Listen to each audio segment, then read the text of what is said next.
Guillermo, gracias por estar en el programa, ¿eh? Muchas gracias a vos, José. Vos sos cardiólogo, médico ¿desde cuánto hace? ¿Cuántos años?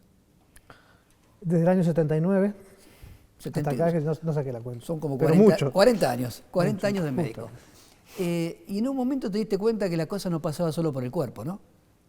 Exacto. En realidad, un poco desde siempre. Y desde siempre tuve como la inquietud de que me generaba cierta insatisfacción. La cosa, porque la medicina se rige por leyes biológicas y en mi área, la cardiología, por leyes casi hidráulicas, te diría, ¿no? De cuánto de presión acá, que eso. Y en verdad eso que es el origen de la ciencia, digamos, que ha ido tomando el camino de la tecnología, de la tecnificación, ha traído una cantidad de avances increíbles, la verdad. Pero bueno, sigue siendo insuficiente en tanto la consideración humana esté dejada de lado, porque nosotros somos, el cuerpo es solamente una parte que nos constituye. Luego las personas estamos hechas de otras cosas, nuestro rol social, nuestro rol familiar, nuestras relaciones, nuestro ámbito, en fin. Todo eso es una persona. Por lo tanto, cuando su cuerpo se afectan esas otras cosas también. O cuando esas cosas te afectan, también afectan al cuerpo. ¿En qué medida nuestros pensamientos nos llevan a una determinada situación? ¿O de enfermedad, o de estrés, o de angustia? En tanto sean acomodados al bienestar, en ningún caso, pero sí, verdaderamente el estrés se pone en marcha por pensamientos, en general, ¿no? El estrés se dispara por pensamientos. El estrés se dispara en general por pensamientos, aclarando que estrés es una situación en la que uno está percibiendo lo que le rodea, el medio, las circunstancias, como demandantes, como excesivamente demandantes, y eso sobrepasa los recursos, esa es la definición, y afecta el bienestar. Bueno, de esa definición, la palabra clave es percepción. Y la percepción es un modo de ver del mundo. Y esa percepción se manifiesta en general por pensamientos. Ejemplo, entro yo aquí, me encuentro con la sala vacía y digo, oh, ¿qué pasó? Me olvidaron, me tendieron una trampa, qué sé yo, por ejemplo. ¿Qué sé yo? Se olvidaron de que había que grabar la nota. Digo, yo puedo decir, bueno, qué sé yo, bueno, no se me ocurren respuestas muy interesantes a esta hora, pero lo cierto es que uno puede dar una lectura a una situación de múltiples formas. Y el hecho es que en general, cuando uno se enfrenta a una determinada situación junto con amigos u otras personas, por ejemplo, ver una película, los invito a preguntar uno a otro qué les pareció. En general, bueno, habrá algunas coincidencias, pero no todos van a ser iguales. Percibieron distinta la situación. En general se percibe diferente, todo el mundo percibe diferente, y la percepción está en función de una historia personal, de una herencia en principio, que tiene como un 50% de influencia, pero también... Genética. Sí, originario, digamos, heredado, o propensiones, digamos. Pero luego por tu historia desde la niñez. De vida. Entonces, cuando hablamos de estrés, hablamos de que percibimos amenazas o demandas exageradamente, en muchos casos. ¿Eso les pasa a todos? ¿Les pasa a algunos? ¿Depende de esa herencia?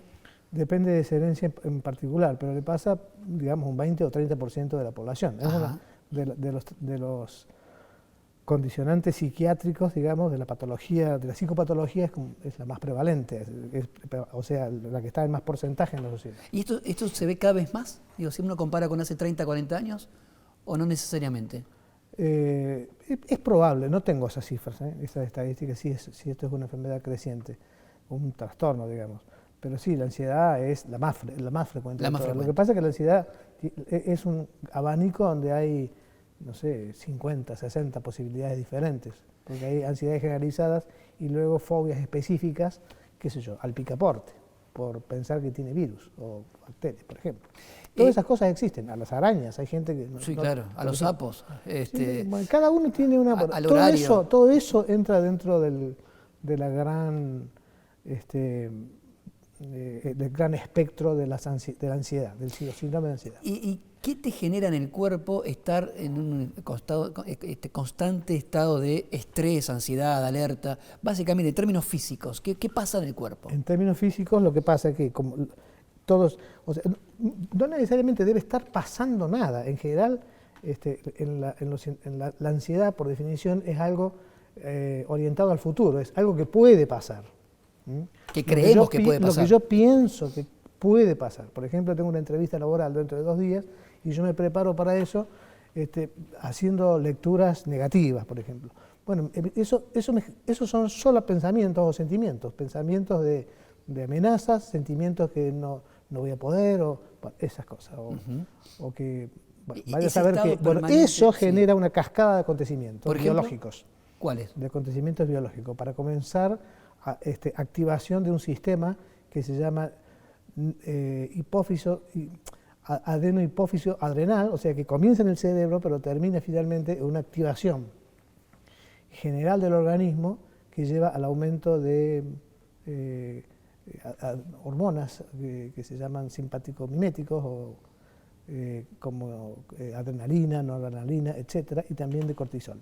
Muchas de esas, sí. Algunas de esas se miden, se pueden ponderar, digamos, en la práctica médica habitual y de hecho se usan permanentemente. ¿Y tener más adrenalina, más cortisol? Y eso genera, ¿qué genera? ¿Qué genera? Síntomas en todo el organismo, aumento de la frecuencia cardíaca, taquicardia, palpitaciones, arritmias, disnea, trastornos del apetito, trastornos sexuales, otros trastornos hormonales, disminución de la posibilidad de defenderse, o sea, alteraciones inmunológicas, ¿no es cierto? Pues una cantidad de cosas, y básicamente, y especialmente los que más lo sufren, porque esto es más común en las mujeres, en verdad, contracturas musculares. También. Los dolores típicamente son los dolores de espalda, de columna, etc. ¿Con el tiempo te terminas enfermando?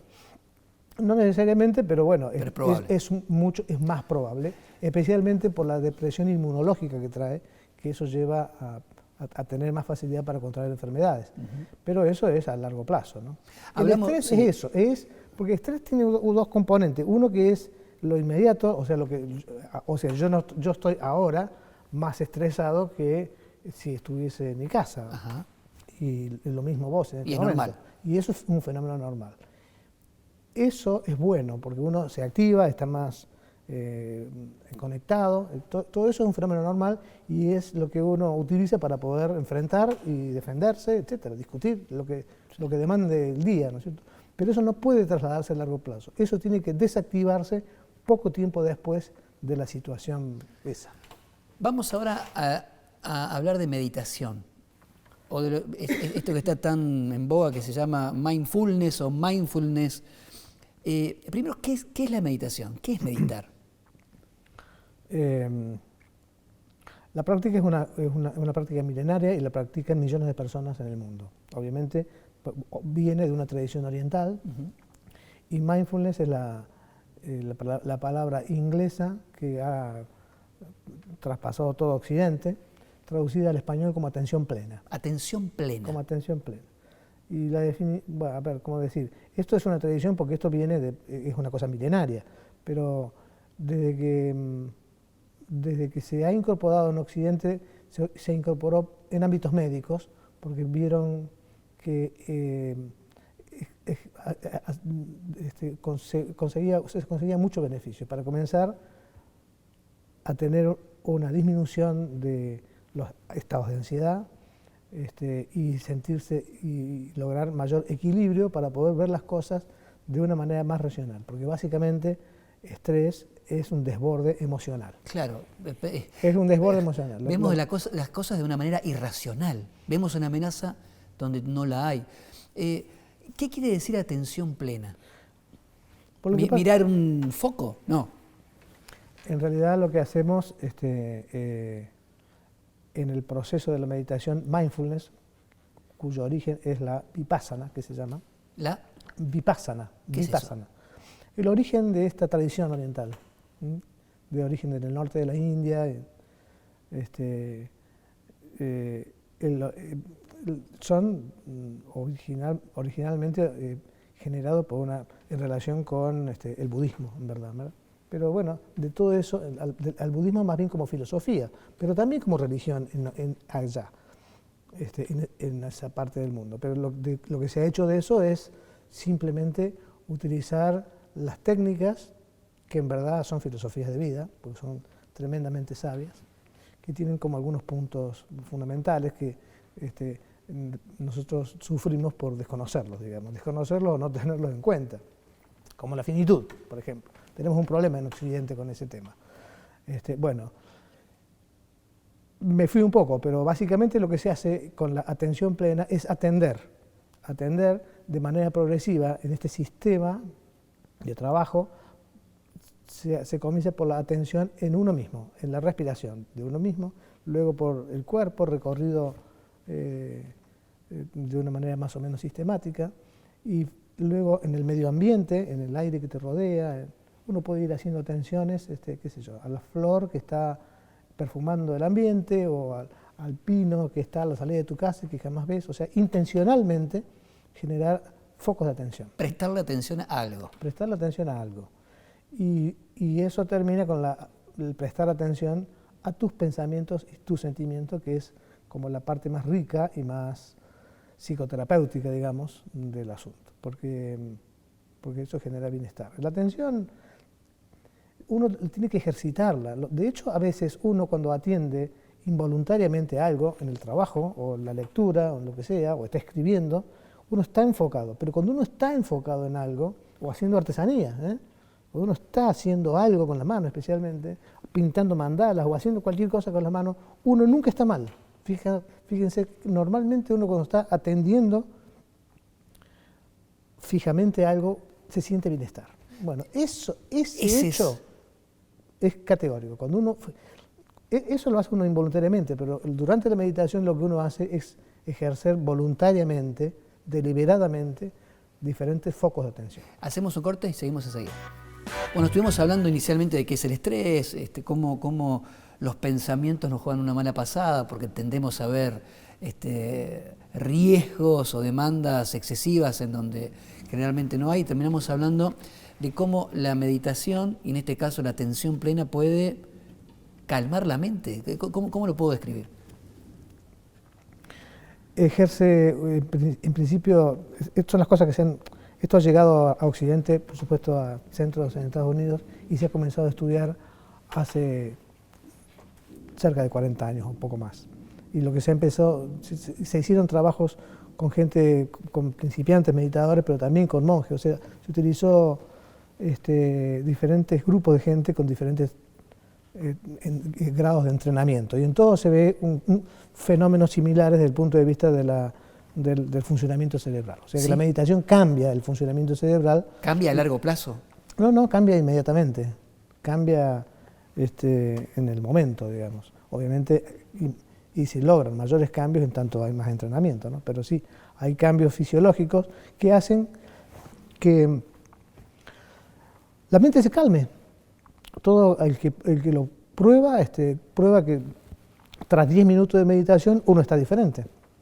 Bueno, eso solo hace que uno tienda a obtener más posibilidades de observar los pensamientos y sentimientos de una manera diferente, darle un poco más de tranquilidad. Finalmente, lo que uno trata de hacer, que es lo más difícil, es ir a observar los pensamientos y los sentimientos como quien abre la ventana y ve pasar las cosas, los vehículos, la calle o las plantas, lo que sea. Hay una forma en que esto tiene que hacerse, que es desde el ámbito de la bondad hacia uno mismo, desde la no crítica, de solamente estar en contacto con lo que uno verdaderamente está sintiendo o pensando, sin criticarse, sin cuestionarse por eso. Asumiéndolo como algo que nos transita, que no nos pertenece, o que nos pertenece de momento, pero por lo tanto debemos en principio tratarnos bien, porque esa bondad que uno se transmite hacia uno se traslada después a los demás. Y cuando uno empieza a aplicar estos métodos, decías, son métodos milenarios, pero que hace ya unas cuantas décadas empezaron a ser estudiados en universidades de Estados Unidos y demás. Esto de lo que hablábamos al principio, los niveles de ansiedad, los niveles de estrés, el cortisol, la adrenalina, ¿hay cambios concretos en el cuerpo? Sí, efectivamente, hay cambios concretos. Cambios medibles, ¿no? Cambios ponderables. Disminuye la frecuencia cardíaca, disminuye la temperatura corporal, disminuye las secreciones de este tipo de hormonas. Sustancias, de hormonas. Sí, claramente. Esto no es una religión, esto es una práctica cotidiana, pero no es una religión, porque por ahí alguien puede decir, che, me nombran al budismo y me dicen que en el norte de la India y que no es religión, estamos hablando de ciencia médica. Esto está incorporado a la ciencia médica porque la medicina con sus técnicas tradicionales no llega donde a veces es necesario llegar. Por ejemplo, un dolor, porque esto comenzó trabajándose sobre dolor, un dolor crónico y permanente, tiene muchos componentes. Una parte es biológica, por ejemplo, una hernia de disco, hay un problema puntual allí, pero luego hay otros componentes, que es lo que nos pasa a las personas. Lucro cesante, dependencia, frustración, en fin, todo eso. Bueno, sobre eso que puede generar mucho malestar, mucho sufrimiento, las drogas no llegan. Los medicamentos, los analgésicos no llegan. Bueno, sobre esas cosas trabajan las psicoterapias y la meditación es una forma. La meditación. ¿Cualquiera puede meditar? Cualquiera puede meditar, en tanto respire. En tanto respire. ¿Por qué la respiración es tan importante? ¿Por qué la respiración es importante? Porque uno comienza focalizando en la respiración. Y en tanto respire, es un modo de decir que mientras uno esté vivo, puede estar meditando, puede hacerlo. Y se hace en pocos momentos al día. En general, la idea es media hora por día, media hora de cada día. O también mucha gente lo hace según necesidad, digamos. Una vez que aprendió el recurso, puede hacerlo a demanda. ¿Se puede Pero aprender? lo mejor es una dosis diaria, digamos, media hora por día o una hora por día, por ahí. ¿Vos meditas? Sí, señor. ¿Cuánto hace que meditas? Y desde que comencé con esto, del año 2006. Más de 10 años. ¿Y por qué empezaste? Justamente por sentir que era insuficiente lo que estaba haciendo y porque yo sabía... Aún siendo médico. Aún siendo médico, que los pacientes necesitaban además otras cosas que era un enfoque humanístico, digamos, de la cosa. Obviamente esta no es lo único posible, pero la forma de ver al ser humano en su completud, digamos, es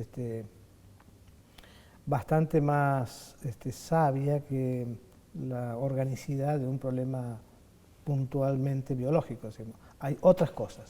Por lo tanto, sí, la gente se siente muy agradecida cuando uno solamente escucha sus historias, se pone a escuchar lo que la persona tiene que contar. Con eso es muchas veces suficiente. No necesariamente la gente tiene que ponerse a meditar. Desde el punto de vista médico, con uno abrirse a la posibilidad de que se manifieste y cuente qué le pasa, yo lo hago normalmente con todos los pacientes, preguntarle mientras estoy haciendo cosas cómo va la vida, con eso, y hay mucha gente que se abre y cuenta cosas que a veces da lugar a otras y a otras, eso. Así que hay otros componentes, las patologías, a lo que asistimos los médicos tiene mucho más que ver en general con la vida que con problemas biológicos. En este tipo de cosas puede seguramente haber mucho chanta. Lo hay. Lo hay, ¿no? Porque se pone de moda. ¿Cómo detectar cuando la persona que me dice, mira, yo te voy a enseñar a meditar, y porque creo que te va a hacer bien y demás, es un chanta, o cuando realmente lo hace porque sabe, porque quiere, porque siente lo que hace? ¿Hay algún tips como para darte cuenta? ¿O hay que estar alertas y nada más? Yo entré a internet, puse mindfulness y me aparecen cursos gratuitos digo, qué sé yo, ¿viste? Sí. Online.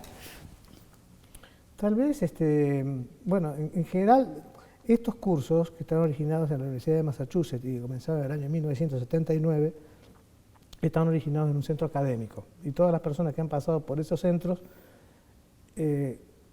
lo hacen con pretendida seriedad, por lo menos, ¿no es cierto? Y es un curso que tiene una estructura semirrígida, digamos, donde se van tocando diferentes puntos y está muy sabiamente diseñado. Por lo tanto, no sé cómo se hace para detectar, pero...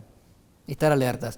Vos decías que el cerebro cambia en el momento en que uno medita. Con el paso del tiempo, ¿el cerebro se moldea de una manera distinta por el mero hecho de media hora al día tomarte tu tiempo?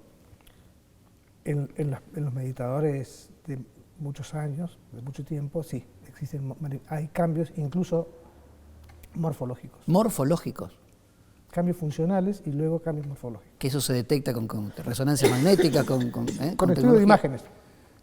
Sí, hay cambios especialmente en el tamaño de la... funcionalmente se detecta por electroencefalografía, pero luego con imágenes se ve que hay cambios funcionales especialmente en centros que se llaman las amígdalas cerebrales, que son dos estructuras que están en la parte media del cerebro, donde está el reservorio de las emociones, digamos, de la memoria emocional sería. Bueno, eso al cabo de tiempo puede modificar su estructura y cambiar de tamaño, porque las amígdalas están hipertróficas, aumentadas tanto en su función como en su tamaño, en las personas que están sometidas a estrés por largo tiempo. Bueno, eso puede llegar a modificarse, obviamente son cuestiones a largo plazo, ¿no? A largo plazo. Pero sí. el cambio funcional es lo necesario, con que estés mejor en tu funcionalidad y en tu emocionalidad es lo suficiente. ¿Cómo que perdimos de vista el hecho de que tenemos que estar bien? ¿Por qué estar mal, no? Claro, porque como que asumimos que, no, bueno, en esta vida que nos toca, en esta sociedad, con esta crisis, con esto, en este país, estar mal fuera lo normal. Cuando en realidad uno supone que lo normal es estar bien. Lo normal es estar bien, claro. Lo normal es estar bien y adaptarse con flexibilidad a las diferentes circunstancias de la vida. Obviamente, cada día está lleno de circunstancias, de víboras, llamémosle, que yo les suelo llamar así. Pero lo que pasa es que en general el ansioso en general ve más víboras de las que existen en verdad. Y luego, bueno, qué sé yo, en función de tus posibilidades, en una parte heredadas y en otra parte aprendidas, uno puede estar bien o mal, puede ser benévolo aún con la adversidad, benévolo hasta con uno mismo, aún en la adversidad, o puede desquiciarse, vivir mal y hacer vivir mal a los que nos rodean, en el ámbito familiar y en el ámbito laboral. ¿Esto sirve entonces? Sirve, a mí me sirvió y la gente que lo ha utilizado a lo largo del tiempo se siente beneficiado. Y yo hago evaluaciones con cuestionarios que son medibles, ¿no?, en cuanto a los grados de ansiedad y depresión, que son cosas bastante simples, que son de uso internacional, y en general presentan, después de haber hecho ellos lo que hacen, que es meditar. Yo solamente soy, qué sé yo, un compañero de ruta, un tripulante de la misma embarcación, se suele decir, y bueno, experimentan una reducción de síntomas superior al 50% en general, pero por ahí, digamos 50%, tanto, y en sensación de bienestar. La gente que lo ha hecho tiene sensación de bienestar y que lo traslada a través del tiempo. Estos estudios, que hay muchísimos, mindfulness es probablemente una de las prácticas psicoterapéuticas más estudiadas hoy en el mundo, y lo han trasladado hasta diferentes ámbitos, desde lo médico, pero también la educación, también los trastornos alimentarios, también qué sé yo, diferentes enfoques, de la ciencia, pero bueno, el bienestar es importante y es una intervención seria, es una intervención, es un curso, es un programa de meditación, pero es una intervención, porque el bienestar que se experimenta en 8 semanas, que es nada en términos de psicoterapias, y que se traslada en el tiempo, porque uno hace mediciones antes, después, y en general 4 y hasta 1 año y medio, 2 años y medio son los estudios que más lejos llegan, y en general las cifras, los valores cualquiera sea que se están midiendo, se mantienen. Se mantiene. Se mantiene. Se mantiene el Eso bienestar. se mantiene porque la gente se mantiene adherida. Y si se mantiene adherida es porque le sirve. Guillermo, muchísimas gracias. A ustedes. Muchas gracias.